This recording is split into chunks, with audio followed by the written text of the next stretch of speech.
So when the Student Radio Network asked me if I had anything in mind, I kind of snipped out a section of this and asked a guy named Logan to do the voices of the Beatles.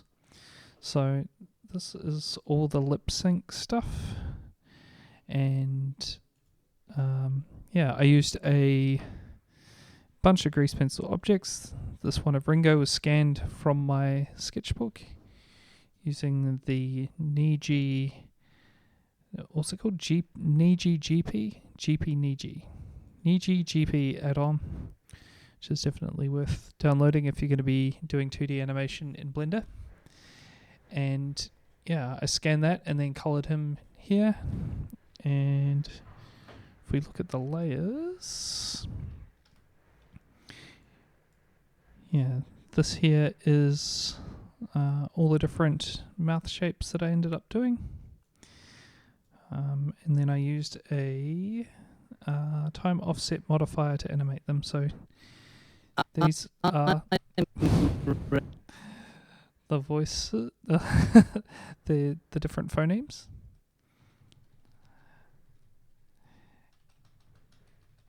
And then I used a time offset modifier with a driver, and we can look at what the driver is here. It's this Ringo mouth driver is the variable times 1.5 plus 7, which is what I worked out, because if we look at this here, this is the thing that I actually ended up keyframing. So these are all keyframes of the lip sync, and the way I did it was scrubbing through the audio and moving this with these corresponding mouth shapes.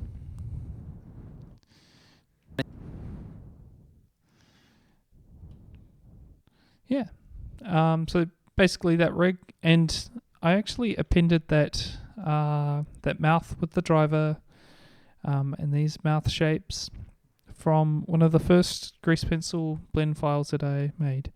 I've got the camera jumping from one character to another by making markers.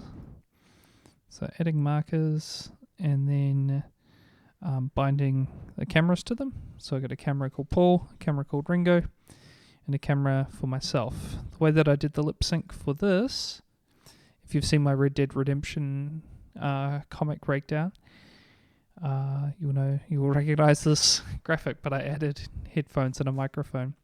So the way I did the mouth is I used another offset, which was just an offset modifier for the mouth, and the lip. So the jaw and the lip are different layers. Anyway, I've got them with the offset, and the offset modifier is basically just moving their mouths up and down, but the way that I keyframed this is using the graph editor, and I exported the finished audio from here, which I ended up having to cut up a little bit in here. So this is the hide that. Ooh, hide that. Yeah. So this here's your video sequencer. Went through and chopped up the audio that I'd edited in another piece of software that I used to record it, just to change the timing a little bit, and then I exported that by going into render audio, and then in here I set a keyframe for the Z location, the up and down of the mouth or the jaw, and then that one keyframe that I selected to make it so I could edit this graph, I went in, put my cursor to the very start, and put the audio into samples by clicking that and then highlighting my audio and then turning the samples that were created into keys in here, and then finessing the graph until the mouth was moving up and down just the way I wanted. And yeah, that's a great way of making it so you've got it kind of fully automated, and the loudness of the audio is going to affect the depth of the jaw, or the like how wide the mouth is, basically. And I did that because the other video, which I'll put a link to, was quite long and had a lot of talking, and I wanted to automate the lip sync. But for these other characters, because there's not a lot of movement, I thought it might be better if their mouth lip sync's a bit more complex. Anyway, I wasn't super happy with my Paul McCartney, but also didn't have heaps of time to spend getting it just right. And also, the audio's more funny than accurate, so I figured that would be my approach to the illustrations. I use this really great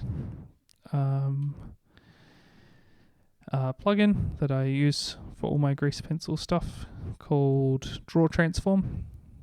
I think it's $10 or something, and it's totally invaluable. It means that when you're in draw mode and you're working on your illustration, you can move stuff around. I think in this case it'd probably be better to lock the layers, which is what I'm often doing. I'm often locking and unlocking layers depending on which ones I want to edit. So look at all these layers. If I lock them all and say I just wanted to work on the headphones, I can move around elements without having to leave draw mode. So I could be drawing and then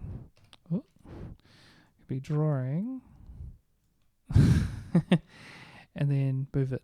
It also has rotate and scale, and also this where you can kind of move stuff around. Otherwise you'd have to jump into sculpt mode to do that. It's fantastic. There's also this this here, which expands the end of your stroke. Hang on, I'll just. Oh, and you can delete stuff too with X. So fantastic, super great add-on. So yeah, if I drew this and I wanted to adjust the end of this, I can just with the W hotkey move it around and move it around. You know, so good. Draw Transform. Person who came up with it, legend. Anyway, I was having trouble with the Draw Transform add-on when I was working with the latest beta of Blender 4.3 beta.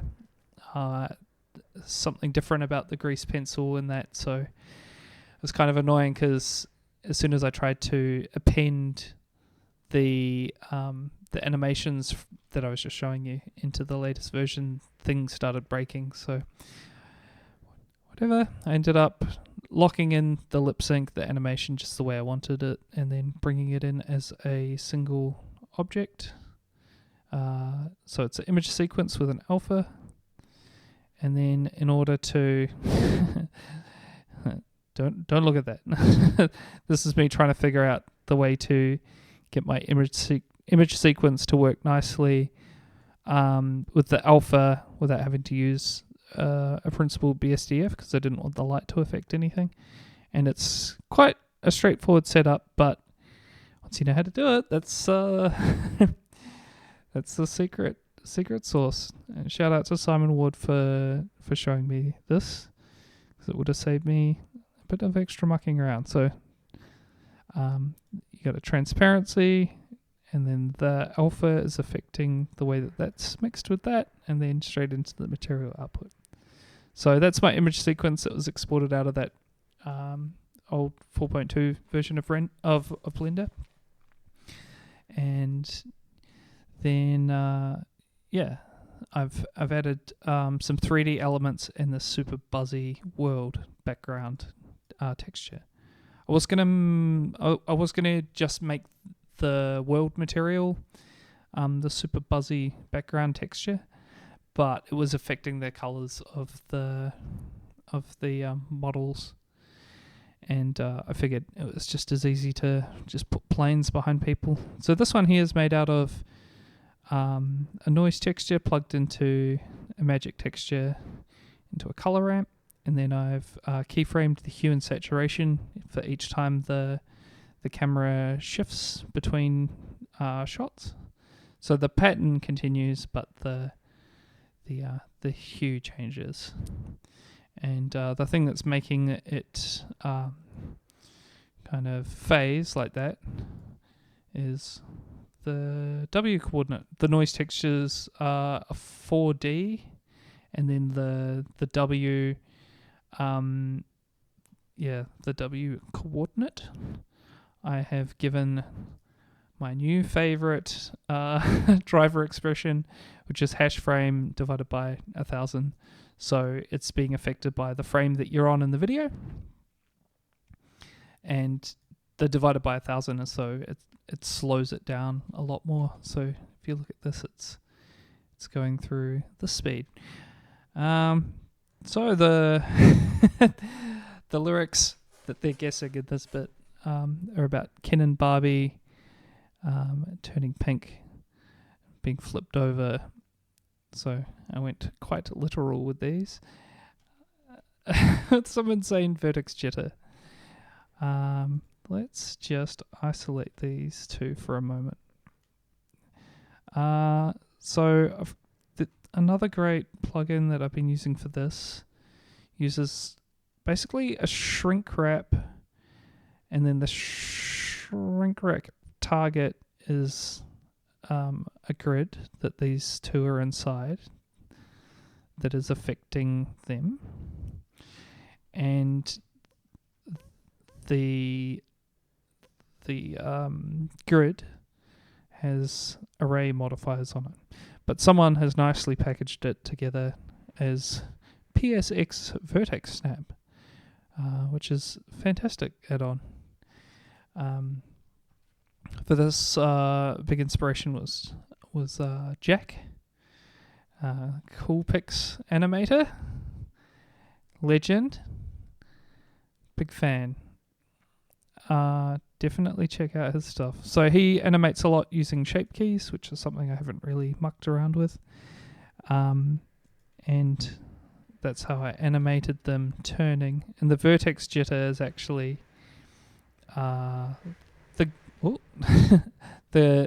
them moving through the grid, affecting their vertices, and the grid moving around as well, affecting them. So if we just turn that off for a moment, we'll see what they look like without that jitter.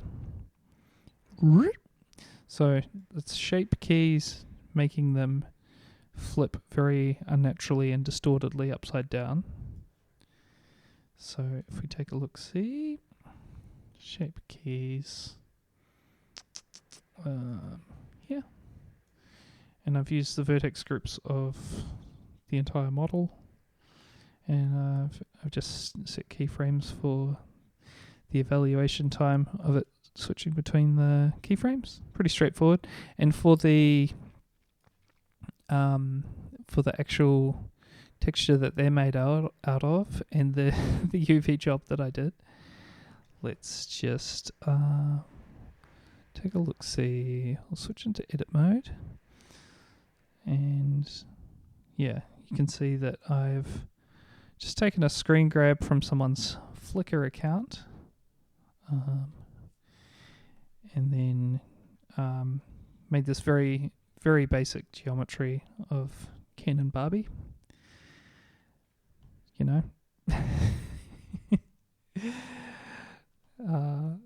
some might say nightmare topology, but I was going to destroy them anyway, so whatever. Yeah, and I did a bit of a UV job, but I didn't overthink it too much. The main thing was that his back didn't look the same as his front, and so, you know, for the chest, for example, I've just grabbed it from there. And then the pixels, the pixel effect that I am now a big fan of is another special little secret sauce where I've got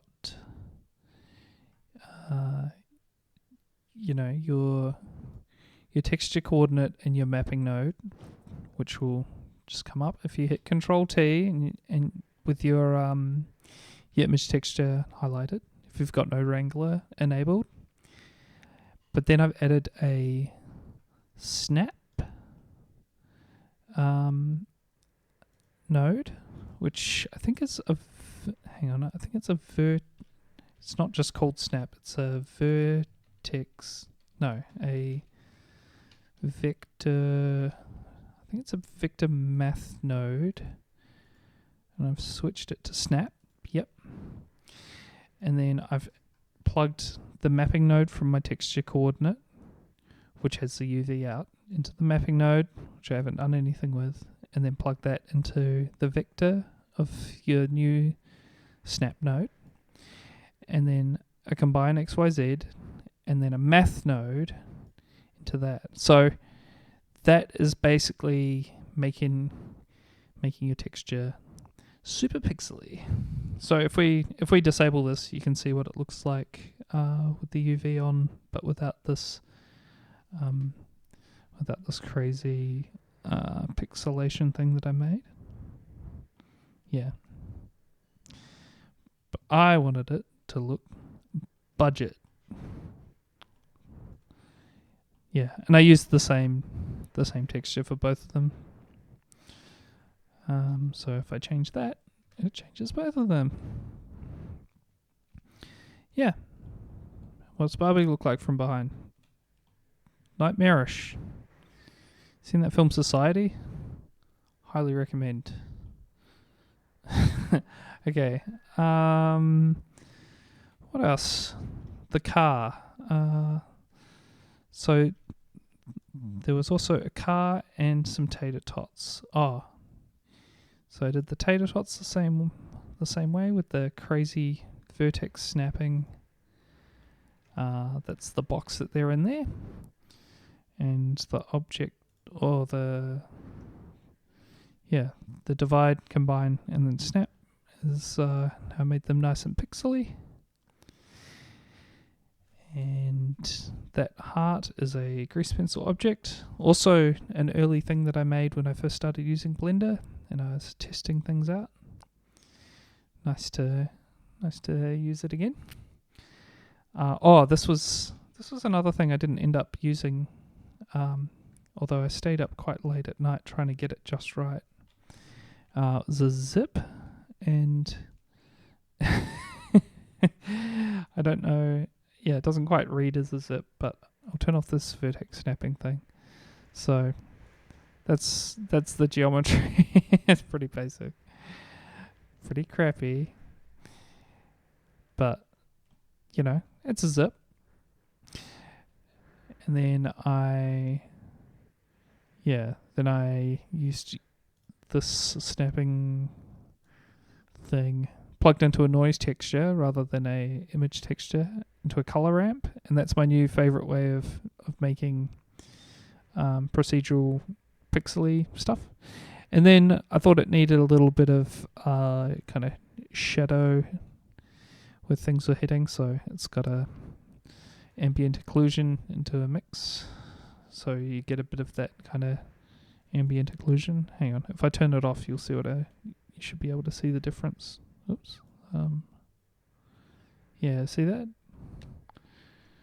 But the effects just a little too subtle, and I didn't think that this really needed a zip as well. The reason for the zip is that's one of the lyrics in the song. Yeah. So the car. Let's see. The car's taken from the PHF song. Is it called Skin Cream? Yeah, I'm actually seeing PHF on the weekend. I'm very excited. Yo, Jeff. Oh, what have you got? Thank you. Garlic bread. Oh, it's made from my baguette. I'll wait for it to cool down. And I won't eat on the mic. I'm sorry. This isn't that kind of show. Yeah, so the cars from the PHF song Skincare. I was going to say Skin Cream. I think he's got another song called like Lip Cream. Anyway, sorry, I'm getting sidetracked. Yeah, I'm a big PHF fan. Anyway, the the lyrics are about a car being pulled up to the back, and in the music video, it's got this car. So this is a screen grab directly from that from that video. That's it there. And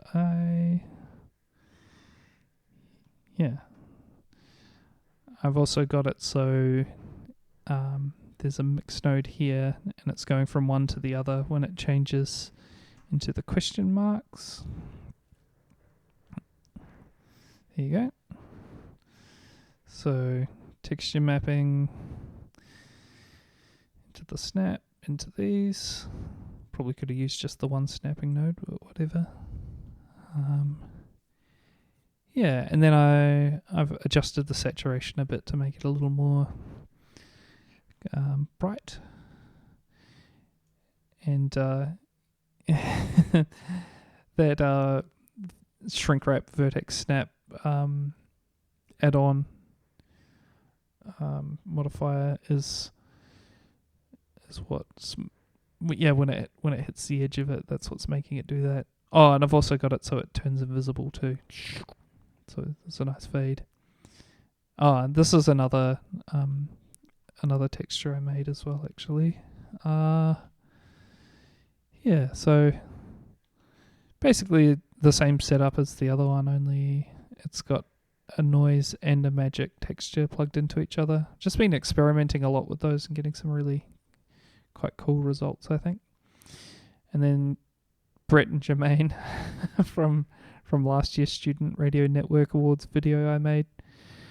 So that was a bit of an Easter egg for the people who were there last year. This Academy Award, getting the reflections onto it. This is how I did it. It's a gold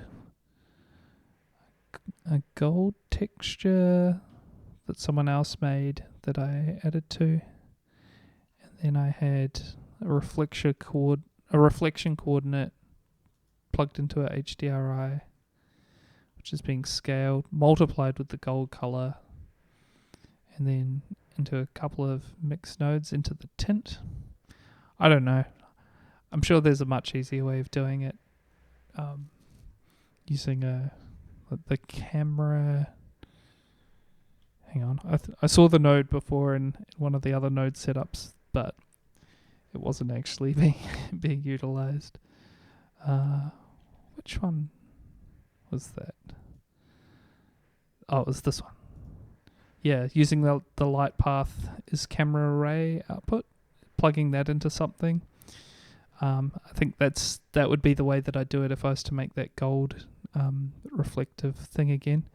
But yeah, the reason I did that was because I wanted to have the reflections without actually having to have the reflections in the scene, or the things that are being reflected in it. Anyway, It was a bit touch and go whether or not I was actually going to end up making this video with this concept, because the audio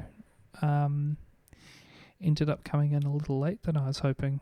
But Logan did a killer job, and he's actually organising that PHF show, so what a legend. Oh, and then this is the this is the bit that they actually commissioned me to do. Oh yeah, I've got a few different workspaces for making things a bit easier when I'm switching between the different things that I'm doing, like the UV editing or the 2D stuff. So this here is all, I think it's all one object. Oh no, it's not. So it's 3 objects.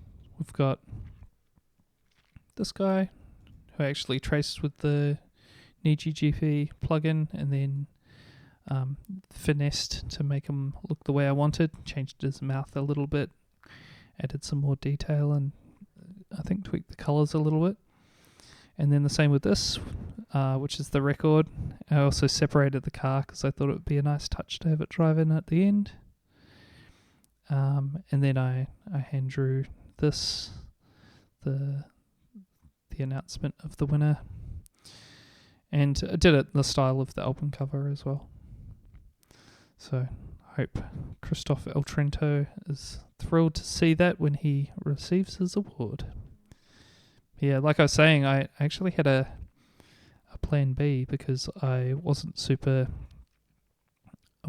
certain that I was going to get all the audio in time, and I really want to use it for something else. I got my friend Emily to go and do a scan of a local record store, 3D LiDAR scan using Polycam, and I think it looks fantastic. So there was actually a lot more resolution than